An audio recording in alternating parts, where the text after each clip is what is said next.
ሰላም ጤና ይስጥልን እንደምን ሰነበታችሁ ውድ የሐረሪ ቲቪ ፕሮግራም ተከታታዮቻችን ሳምንታዊው የወጣቶች ፕሮግራማችን እነሆ ጀምሯል። ዛሬም እንደተለመደው ከአንድ ሰው ጋር ቆይታ የምናደርግ ይሆናል። እስከ ፕሮግራማችን ፍጻሜ ድረስ አብራችሁ እንድትቆዩ ግብዣችን ነው። የትም እንዳትሄዱ። ክቡራን ተመልካቾቻችን ተመልሰን ተገናኝተናል። እንግዲህ ዛሬ እንግዲህ ያደረግንላችሁ ሰለሞን ተሰማ እንግዲህ ብዙዎቻችን እናውቀዋለን ሐረር ላይ ከዚህ ቀደም በስፖርት ሙያው ነበር የምናውቀው። ዛሬ ደግሞ እንግዲህ ህይወቱን ልምዱን ደግሞ ለወጣቶች የሚያስተምረውን ህይወቱን ልናጋራችሁ ወደ እናንተ መጥተናል። እንግዲህ ሰለሞን እንዴት አለክ? እግዚአብሔር ይመስገን ክብሩ ይስፋ። ስምህን አስተዋውቀንና። ሰለሞን ተሰማ በጋሻው እባላለሁ። ሰለሞን የት ተወለድክ? የት አደግክ? እስቲ መነሻህን ደግሞ እናውራ። እትብቴ ጅጅጋ ነው እና በሶማሌ ስደት ጊዜ ወደ ሐረር መጣን። ያው ሐረር ነው ማለት ይቻላል ያደግኩት ያለው ይሄ ነው። እሺ እንግዲህ መጀመሪያ ጅጅጋ ነበር የተወለድከው፣ እድገትህ ደግሞ ሐረር ሆነ ነግረህናል። የት ተማርክ? እዚሁ ነው ወይንስ መጀመሪያውንም እዛው ጅጅጋ ነበር ተምረህ? አይ ጅጅጋ ያላኩሽ በስደት ነው የመጣ ነው። ህፃን ነበርኩ። ትንሽ ከበድ ይላል እዛ ያለው ነገር። በጣም ስወለድ ታማሚ ነበርኩ እና በሶማሌ ስደቱ ጊዜ ይጣል ልጅ ምንም አይረባም አይጠቅምም፣ ለምን ሌሎቹን አትይዥም ማዘርን ይሏት ነበርና ሁሉ ጊዜ ጅጅጋን ሳስባት ትንሽ ውስጥ ይረበሻልና ይጣል የተባለ ምንም አይጠቅም ማለት ነው። እዛ እንደው ብዙ ታሪክ አለው እንደነገሩኝ ማለት ነው። የአንድ አመት ምናምን ልጅ ነበርኩ። ስደቱ ጊዜ ራሱ እንዲህ ሳጥን ተጭኖብኝ ምንም ሰውም አልመስል በቃ እንድች ነው የሚሉኝ፣ እችን ነው የምታክለው ይሉኛልና ከዛ በቃ ሳጥን ተጭኖበት ሞተ ሲባል ምስሌ ነው የሚባለው። የዛ ሰዓት ምስሌ ሞተ ይባልና እና አንድ አይን አባት ነው ምናምን የሚባል እሱ በቃ ካልገደልኳት ይላል ሴትዮዋ፣ ካልገደልኳት ይላል። ከዛ ሳጡን ይገለብጡታል። ስታይ ያለው አሁን ወይ ጉድ ይላሉ በቃ እና አልሞትኩም። እና ሁሌ እሱን ሳስብ እግዚአብሔር ዛሬን ሲያስብ ትላንትናን አኑሮኛል። እና ጅጅጋ ላይ ያለ ታሪክ ሰፊ ነው ግን አጠር ላድርገውና በዚህ ምክንያት ነው ተሰደን የመጣ ነውና ፋዘሬም ያው ሹፌር ነበር፣ ወታደር ማለት ነው፣ ውጊያ ላይ ነበር እና እንዲህ እያልን ወደ ሐረር የመጣ ነው በስደት ማለት ነው። እሺ ምስሌ የተባልክበት ምክንያት ካለው እሱ እንደሆነ ማዘርን ትመስላለህ ምስሌ ብሎ ያወጡት እኔን ይመስላል፣ አያቱንም ይመስላል። በጋሻው የሚባል የፋዘር አባት በቃ በጋሻ ነው ይባል ነበር፣ ይዘፈን ነበር። ሲወል ያንተ ነው ይሉ ነበርና በተለይ ማዘር ስታወራና ቁጦቼ ሲያወሩ በቃ እኔ አለክስ ነበር በወቅቱ በቃ እናድዳለሁ። እና ምስሌ የተባልኩበት አያትህንም ትመስላለህ እናትህንም ትመስላለህ የሚል ነገር ነበረ። በዛ ነው ምስሌ ያሉኝ። እንዴት ወደ ሰለሞን እንደተቀየረ ደግሞ እናወራ። ምስሌ ቆንጆ ስም ይመስለኛል። ማለት ታሪካዊ ነገር ካለው ከእናት ጋር የመመሳሰለውን ነገር ከያዘ ከምስሌ ደግሞ ወደ ሰለሞን የተቀየረበትን ማን አወጣልህ የሚለውን ደግሞ እናውራ እስኪ። ያወጣውን ፋዘር ነው። ማዘር ስትነግረኝ ያው አያትን ዋናው ይጨፍሩ ነበረ ስወለድ ተሰብስበው የወታደር ቤተሰብ አይደለም ተሰብስበው ያንተ ነው ይላሉ፣ በጋሻ ነው ይሉ ነበር። ምስሌ ያሉበት ያው አያትንም ትመስላለህ ነው ፈርስት ተጨፍሮ የተወለደ ብቸኛ ሰው ማለት ነው። ደስ የሚል የልጅነት ጊዜ ነው እንግዲህ ያለክ።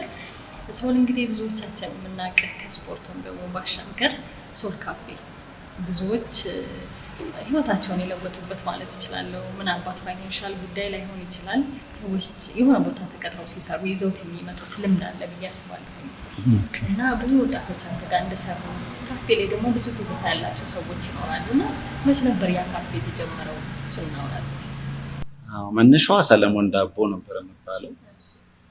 ዳቦ ነው የጀመርኩት 79 ዓመተ ምህረት አካባቢ ቆይ እስቲ ለማዘር ወይ ቡና የሆነ ወይ የስኳር ወይ የሻይ ተብላ ያችን ነበር የምሰራው። ቀበሌ ነበር የዛን ጊዜ ዳቦ 10 ሳንቲም ነበር የሚሸጠውና የአንድ ብር 10 ትገዣለሽ።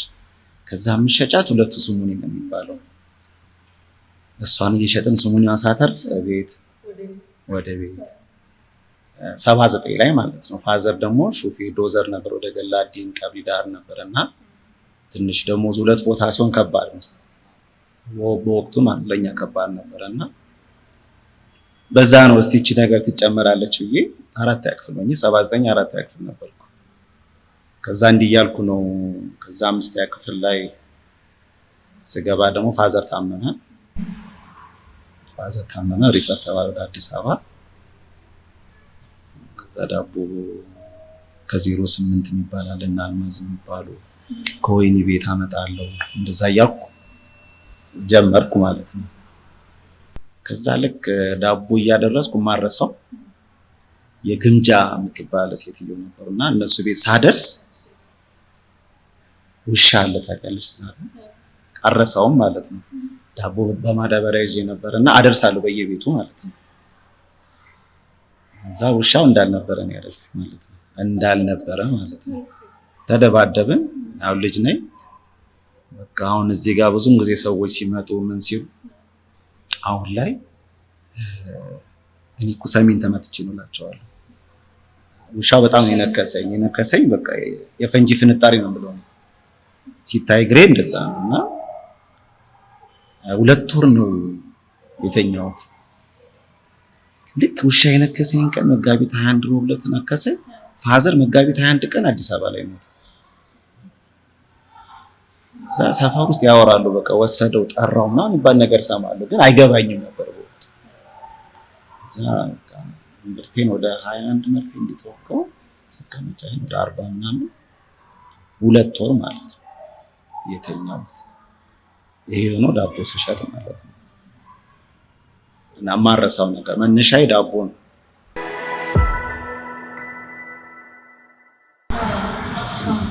ሌሎች ደግሞ ዶናቶችን እሱ በኋላ ነው የዳቦውን በቃ እንዲያልኩ ስንሄድ ነው። ከዛ ገና በ4 ዓመት ማለት 4ኛ ክፍል ተማሪ ማለት ነው።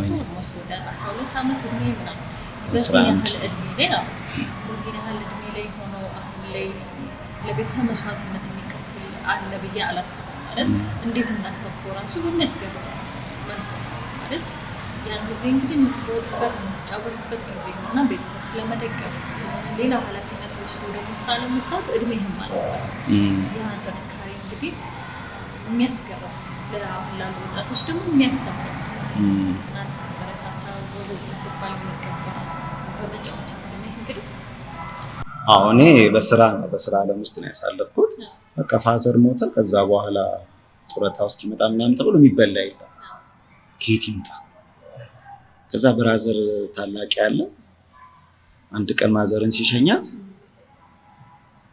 እዚህ ሐረር በሩ ጋር እንትን አለ ዳቦ ቤት ስማቸው ጠፋብኝ እና እነሱ ጋር ለምን ዳቦ አልጀመርም ብሎ ከማዘር ጋር ያወራ። ማዘርን ሸኝቶ እሱ ዳቦን ጀመረ። ፊት ከቀበሌ ነበር የምናወጣው። ከዛ በንጋታው በቃ ዳቦ ስራ እንጀምራለን። እሺ ሸዋበር ለመውጣት ማለት ነው። ጉልት ነበር የምሰራው ሸንኮር ላይ። ከዛ ወደ ሸዋበር ወጣ አደቀ። እሱ በቃ እንትን አለ ብራዘሬ ማለት ነው። ያው ትንሽ ስላጣሁት ያንገበግበኛል።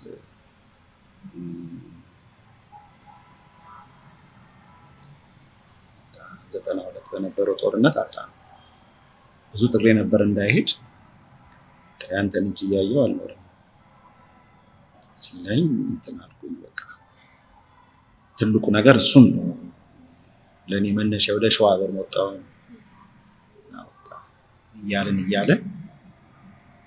ነው 90 አካባቢ ላይ በቃ ወደ ቴኒስ ገባሁ። ቴኒሱን እጫወታለሁ፣ እዛ ጋር እንትን እላለሁ። ከዛ እዛ ጉልት እየሸኩኝ ማተሚያ ቤት ላይ 12 ክላሶች ይሰራሉ። ሲሰሩ እቺ እኔ ናት እላለሁ፣ አንዷን ክላስ እቺማ እኔ ናት እላለሁ። እና እዛ ጋር ሎዝ እንሸጣሉ። እነ ሰለሞን እነ ታደሉ እነ ሚሮን የሚሏቸው አብረን ያሳለፍን በጣም ዋንተ ይሉኛል። ከዛ በቃ ሐረር ቢራ ልንሄድ ክልሉ ደግሞ መጣ። ቴኒስ ውድድር ነበረ። ተወዳደርኩኝና ቴኒስ በጣም ጨፈጨፍ ነበረው። ከዛ ውስጥ አንደኛ ወጣሁኝና አለፍኩኝ። ከሸንኮር ያልደገፈኝ የለም። ከዛ አንድ ገዛኝ የሚባል ደግሞ መጣ ከመከላከያ። እሱ በጣም ጎበዝ ነው። እሱ አሸነፈኝ። ከዛ ብቻ 4 ሆነን ሄድን። አንደኛ ወጣሁ። ከነበሩት አንደኛ ወጣሁ። ከዛኝ ሲመጣ ተሸነፍኩ። እሱ በዛ ነው መነሻዬ። ያችን ቴኒስ የክልሉ ብር ሜዳሊያ መጣን። በቃ አበድን ማለት ነው። ደስ አለን ማለት ነው። ብዙም ደጋፊዎች እንደነበረ አዎ በጣም ከዛ ሐረር ቢራ ወዲያው ሄድን። ሐረር ቢራ ወዲያው ስንሄድ ሐረር ቢራም ውጤታማ ሆነ። ከዛ ሐረር ቢራ አበሉ ከፍ ያለ ነውና ያችን አበል ሴቭ አደረኳት። ሰው እንትን ሲበላ እኔ አልበላም። ሰው የሆነ ነገር ሲያምረው እኔ አያምረኝም። ቆይ አልኩኝና አጠራቀምኳትና ሰበሰብኳት። እዛ ተነጋገርን ከጓደኞቼ ጋር መጡና ብረት በቃ የቴብል ቴኒሱ ብረት ተሰራ። ማኦ የሚባል በህይወት ያረሰው ማኦ ብረቱን ይሰራሉ በትንሽ ዋጋ ላይ ሻልኩት። ቴብሉን ደግሞ እና አዲስ ነስኪ ጓደኞቼ እቤት ነው የሰራነው። እንጨቱን ገዛን፣ ቴብሉን ቤት ሰራን።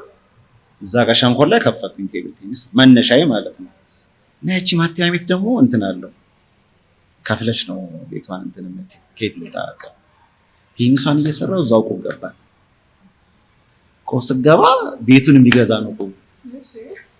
ካፌ የተከፈተበት ምክንያቱ ይሄ ነው። የቴኒስ ውጤቱና እዛ ጋር ዳቦ ይሸኮኝ በቃ አላማ እዛ እቺ ካፌ ተከፈተች። ገዛዋት። ምን ልስራ ስል ሐረር ላይ ውሃ የለም ምናምን አለው። ስራ መፍጠር አምናለሁ። ሰው ስራን ካሰበ ስራን ለመስራት ዋጋ መክፈል አለበት ብዬ አምናለሁ። ዋጋ ያልተከፈለበት ነገር ሰው መስራት አይችልም። እና ዋጋ ነው የምከፍለው አምንበታለሁ። ዋጋ ከፈልሽበት ነገር ውጤታማ ትሆኛለሽ። እና ሰው የሚከፍለው ዋጋ ለመክፈል ዝግጁ አይደለም። ባልተዘጋጀሽበት የሆነ ነገር ይሆናል ማለት ሞኝነት ነው። ከዛ በቃ ዋጋ በጣም መክፈል ወዳለሁ፣ ውጤታማ እንደምሆን ደግሞ አምናለሁ። ከዛ 93 ላይ አስታውሳለሁ ያቺ ካፌ ተከፈተች። መልሰን ስለ ውሃ ሐረር ላይ ውሃ የለም። ከዛ ሐረር ቢራ አስጠይቀኛ ማታ ሰርቪስ አለ። ስንመጣ ምሳሌ 4 ሰዓት ይመጣል ሰርቪስ። ያ ሲመጣ በጄሪካን አቀርብልሻለሁ ንጹህ ውሃ ማለት ነው። ከዛ ደግሞ ካወዳይ ደግሞ ንጹህ ውሃ አለ። እዛ ካወዳይ ያስመጣሉ። ታክሲዎችና አሁን ያመጡልኝ። ምን ልስራ ብዬ ከፈትኩ ማለት ነው። ከዛ ተጀመረ ማለት ነው። ቀጥሎ ስምን ልስራ ቀዝቃዛ የቀዘቀዘ ፍሪጅ ኬት ይገዛ። አጋጣሚ ማዘር የብራዘር ሙታን ተብሎ የተሰጠ መሬት አለና 10,000 ተሰጠ። ወግዜሩ ካዘጋጃል አልኩልሽ ልጄ በቃ ፍሪጅ እንገዛለን አለች። ፍሪጁ ተገዛ ማለት ነው። ከዛ ቀዝቃዛው ተጀመረ። ወረፋ ነው ወረፋ አልኩሽ ውሃው ራሱ። ከዛ ምን ልስር ይመስለኛል እንግዲህ ገበያው እንደዚህ እንዲጠፋ ያደረገው ማለት ነው። የውሃ ችግር በነበረበት ጊዜ ይዘህ የምትቀርበው ነገር ነው ለንግዱ ብዙ እንደሆነልህ እንዲያግዘን የሚያደርገው ብዬ አስባለሁ። ምን ልስራ እላለሁ። አሁን ለምሳሌ አንቺ የሆነ ስራ ከሰራሽ አልሰራም መፍጠር ብዬ ነው የማስበው። ምን ልስራ እላለሁ። ቻችን ላይ ያለው ሀሳብ አንዱ የሆነ ሀሳብ ይመጣልታል፣ ያን ስራ ይጀምራል። ከዛ በኋላ እሱ ሲያዋጣው ስታይ ደግሞ ወደዛ የመሄድ ልማድ አለ። አዲስ ነገር መፍጠር ሳይሆን የተሰራ ነገር የመድገሙ ነገር ይበዛል። አንተ በዛ መንገድ አይደለም ትሄዱ በራስ መንገድ ያው ስኬታማ እንድትሆን አድርጎሃል። እና ከዛ ምን ልሳስ ለምን ወተት አላመጣም የታወቅኩበት ማለት ነው። ኬት ላምጣ ከቁልቢ አጋጣሚ ሆኖ እማቃ በጣም ነው የማመሰግናት። አና ትባላለች። በቃ ወተት አልኩሽ ተጀመረ። ፈልቶ ነው የሚመጣልኝ። ንጹህ ወተት ነው፣ የሚገርም ወተት። እንዲህ ወረፋው ከታች ከሸንኮር ታች ነው የምታገኙ። ታክሲ ህዝቡ ማለት ነው ጠብቆ ነው የሚገባው። ቤቷም ለየት ያለች ቤት ናት። ዲዛይን ያረኳት ሐረር ላይ አልነበረም እንደኔ መስታወት ነው። ሰው በቃ እንትን ለማየት ይመጣል ማለት ነው። በቃ ያህል እየጠጣ በጣም ሀሳባቸውን ሲያጋሩኝ አንዳንድ ሰዎችን ጠይቄ ነበርና የሶል ካፌ በቃ ብዙ ትዝታ አለ እዛ ቤት ላሉ ሰርተው ተቀጥረው አንተ ጋር ከሰሩት ውጪ ደግሞ እንደዚህ ጊዜ ሊያሳልፉ የመጡ ሰዎችን ማናገር ነበርና በቃ ቆንጆ ትዝታ ነበር እዛ ቤት ላሉና የልፋት ውጤት ይመስለኛል ያለው። አዎ ማለት አንዳንዴ ስላንቺ አንቺ አታውቂውም፣ ሰዎች ስላንቺ ሲያወሩ ጥሩ ነው ገባሽ? እኔ አሁን ስለራሴ ጥሩነት አላውቀውም፣ ግን ምስክርነት እሰማለሁ እና እንድበረታ እነኛ ሰዎች ሲያወሩ ባይ ደስ ይለኛል። አንዳንዴ ለባለቤቱ አይታወቀው እውነት ከምሬ እና ሌላ ያመስግን እንጂ ይላል አፍ አይደለም ይላል እና ስለራሴ በታሪክ ማውራት አልችልም፣ ግን ላይፌን ነው ማውራት። እንዲያረኩ እሱ ይሆንላቸው የተደረገላቸው ሰዎች ሲያወሩ ማየት ነው ደስ የሚያሰኝ። ገብቶሻል? ግን ያበረታታኛል። ብዙ ሰው ነው አፕሪሼት የሚያደርገኝ። ወደዛኛው ስቀጥል በቃ ወተቱ ምናምን ተጀመረ። ምን አለ በቃ ጦፈ ማለት ነው ሞቀ። ከዛ በቃ ሰዎች ናቸው የሚረዱኝ የሚያግዙኝ በወቅቱ ማለት ነው። በቃ አመጣለሁ ፈጢራ ከካናል አመጣለሁ፣ ከሴንትራል አመጣለሁ፣ ከመናፈሻ በቃ ወሮታለሁ። በቃ ምንም ከስራ ውጪ የሚታይ ነገር የለም። ከስራ ውጪ ማለት እንዲህ እያለ ያቺ ካፌ ሀረር ላይ በቃ የማያውቃት የለም። ሀረር ላይ ያልበላ ያልጠጣ የለም። የፈጢራይን የዳኒሽ ዶናት፣ ፖምፖሊኖ፣ ፓናቶኒ እንደገና ደግሞ አረቡካት የሚባለው በጣም ተወዳጅ የነበረ አረቡካት ማለት የአረብ እንጀራ ማለት ነው። በጣም ያበደ ነው አልነግርሽም።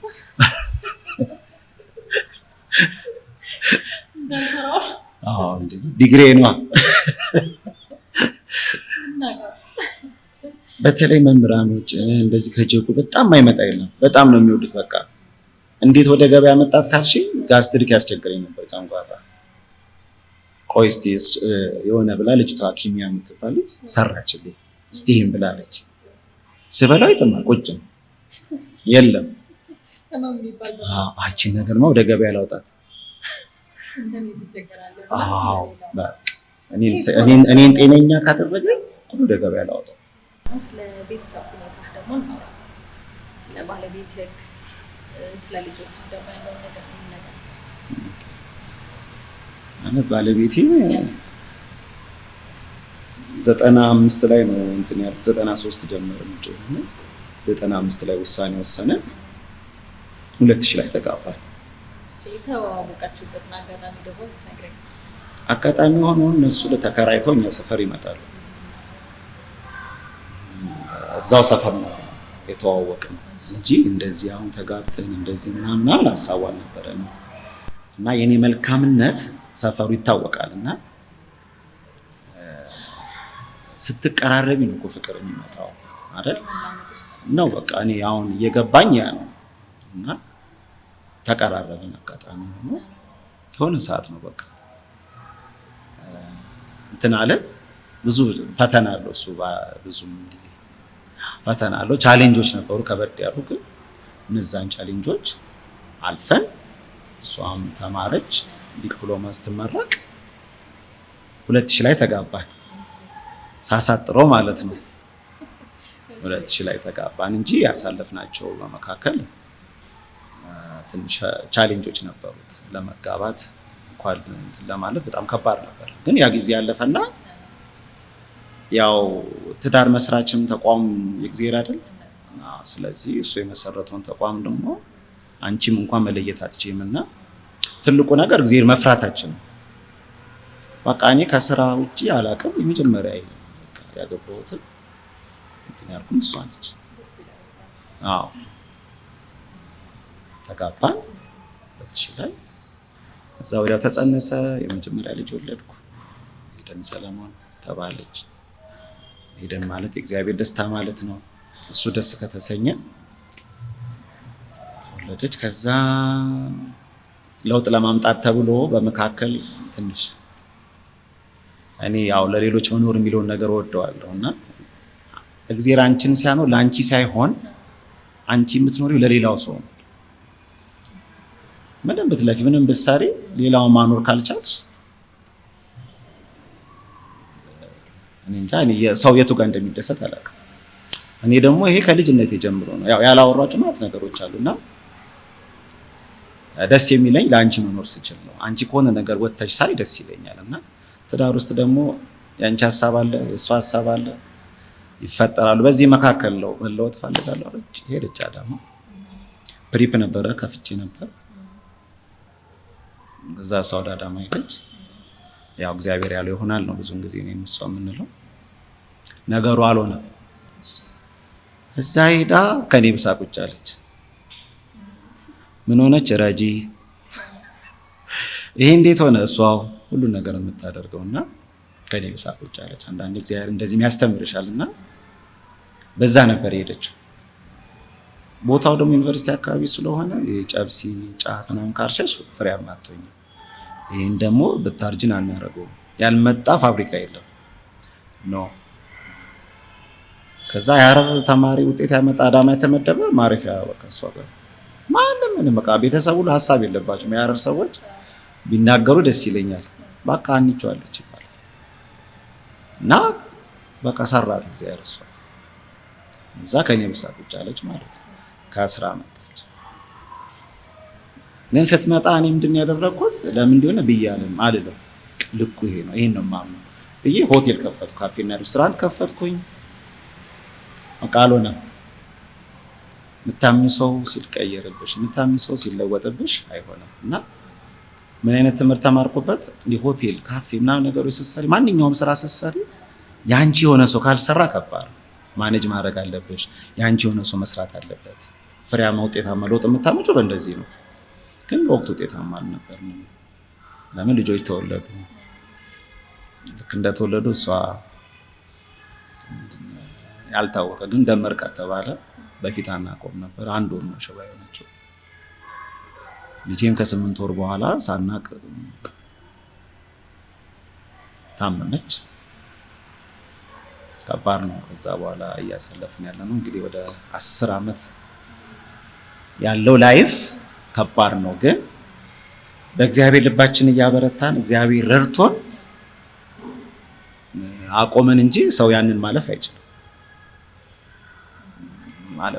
ከባድ ነው። 10 ዓመት አሁን ልጄ 3 ነው ኦፕራሲዮን የሆነችው። ምንድን ነው ችግሩ? ማለት ለልጅም ሰምቻለሁ እና መንስኤው ምንድን ነው? የታወቀ ነገር አለ? አናውቅም። ድንገት ነው በቃ ጭንቅላቷ እየጨመረ መጣና እዚህ ጋር ውሃ አለ ብለው እዚህ ጠቅላላ ሆስፒታል ሄደን ደንግጠን ነው። ሲያየው ዶክተሩ ደነገጠ። ሶልቶ ለይዛት ሄዳለኝ ውሃ አለው ምናምን ሲለኝ እዚያ ሄደን ኮሪያ ሆስፒታል ነው። እዛ እኔ ቀረው። እኔ ማልቀስ ጀመርኩ። እኔ አልችልም። ባለቤቴ እናቷ መጣ ተሰብስቦ ሄዱ። ኮሪያ ሆስፒታል ነው ችግሩ የተፈጠረው። ዶክተሮቹ በወቅቱ አልተግባቡም።